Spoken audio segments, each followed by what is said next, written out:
Yan.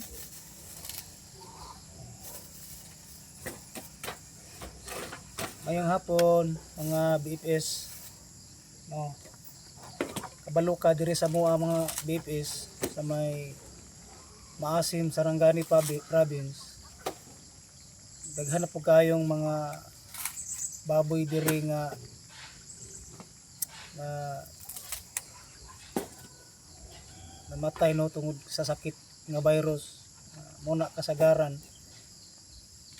dili mo kaon ang mga baboy, especially tingala ba mo mga ka-BFS no nga anay ang kasagaran nga unang mataptan sa sakit nga virus karon nga nagkatag karon sa kalibutan. Dili mo kaon do amo nang gitudlo,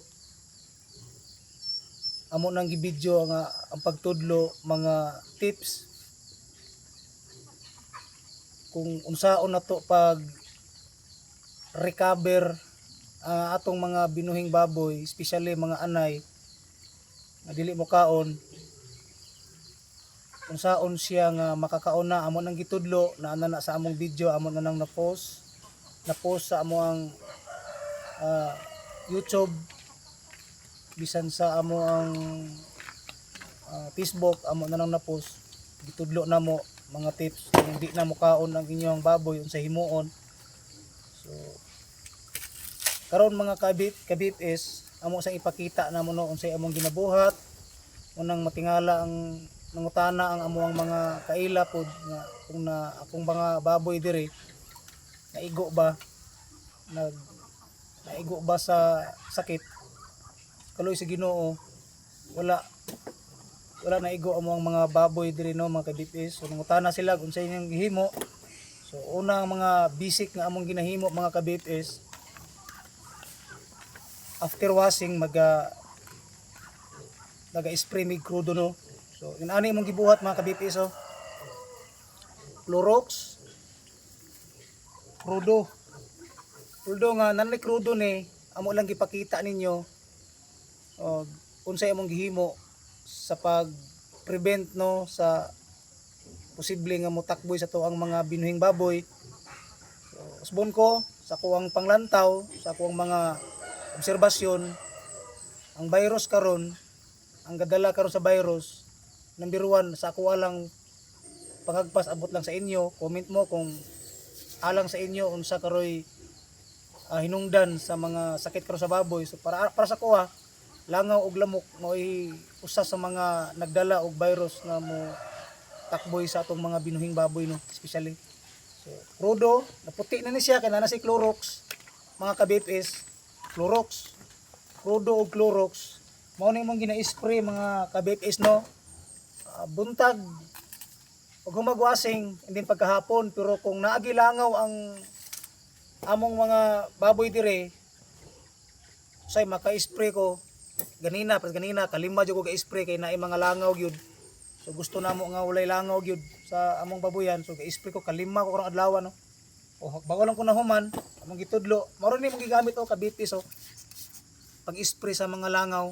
So dili ka kuan ang langaw ani mga ka-BFS no, dili ka pinitit ang langaw, mamatay gani sila kung maigo gid sila sa crudo. I-spray mo mamatay gid sila, pilit lang, hindi sila ka lihok o diha sa ilang ipon, di sila kalupad, so mamatay ra sila. So muna mong gigamit crudo o Clorox.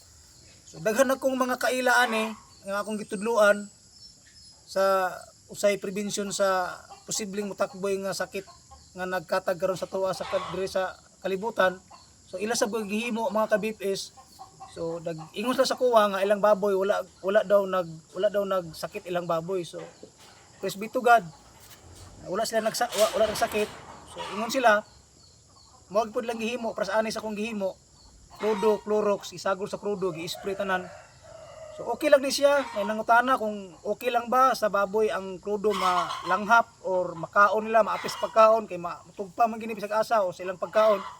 So okay lang mga ka-BFS no, bisag buntis ang baboy or nanganak ang baboy na ibaktin, okay lang maigo, ay lang isintro gid sa ilahang mga ilong, sa ilang baba, kanang mag-spray lang ka, babaw lang unya, basta ang langaw di lang ka pinitrit sila ha. So muna among gihimo dire mga kabipis. So nag-report sila sa ako ha. Yung matod pa nila nga ilang baboy daw. Okay ra ilang baboy. So salamat sa Ginoo. Matod pa nila nagpasalamat sila nga natudloan sila ani. Basi ikaw no kabipis no na kay baboy ron. Kabalo kas tong palibot karon ng mga virus. Basin ikaw isa ka sa naibabuyan karon. Pwede nimo ni himuon mga kabipis no. So ayaw pag-spray imong baboy nga hugaw pa imong baboy no, imong tangkal, limpyuhan daan bago ka mag-spray ani. Krudo kay kung limpyuhan kay kung mag-spray daan bago ka maglimpyo, sayang lang krudo maanod. So human sa limpyo krudo. Posible depende sa langaw kung daghan pang langaw, spray ka taud-taud, spray sad ka. Hantud ang langaw magkagamay ug masigi jud sig spray, ma-maintain ang spray sa mga sa palibot sa tangkal bisag sa atong baboyan. So wala gyud kay langaw makapenetrit no mga kabipis. So sa palibot sa among baboyan, spray mi tanan palibot sa baboyan. So mo na imong gihimo mga kabipis. Ayop nga nakakuha mo ideya sa among ginahimo. So kung gusto ka nga mo tan-aw pa gyud sa makakita pa kag mga basic na mga gihimo mga kabipis no kung ang inyong anay dili mo kaon. So nami video dira amo nang gi-post na sa among Facebook o sa among YouTube, sa among YouTube channel, RG Farm Tutorial and Funny Vlogs. So diha makita nimo, i-search lang, diha na mo makita ang among video, mga tips, naghatag mig tips kung ang atong mga baboy dili na mo kaon. So manani mong ginahimo mga kabipis. So I hope nakakuha mo ideya, nakakaton mo, nakakuha mo technique gikan sa amoa. So, kung ikaw pod na po kay technique imuha mga kabipis no, i-share pod sa amoa, comment lang mo mga kabipis no kung naa kay baboyan nga sige himo nimo nga wa na apil mo ang baboy sa mga sakit karon.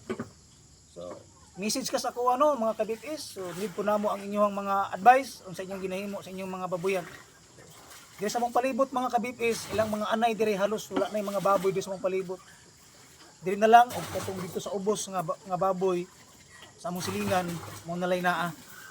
I don't know kung nag-spray sa krudo, basta yung baboy, okay ra yung baboy dito sa ubos. So, ana lang mga kabipis no. Ayun, nakakuha mo ideya gikan sa amoa, kung sa among ginahimo, mga prevention sa posibleng mutakboy sa atong baboy. So, ginahan nilang mga kabipis, kanang krudo o Clorox, na among gisagol, i-spray.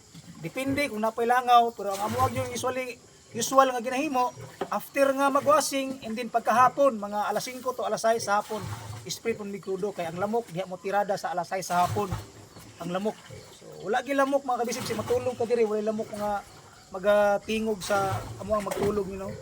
Nana lamong gihimo ayop nakakuha kag ideya nakakuha kag technique unsa imong ginahimo. Sulay sad na kay baboyan imong sulayan na kay baboyan din i-prove nimo kung effective ba o dili mga kabipis no. For alang sa mua okay siya nga gihimuon sa ako ang paglantaw effective siya kay pati ang langaw dili sa kapilit ang langaw no mga kabipis.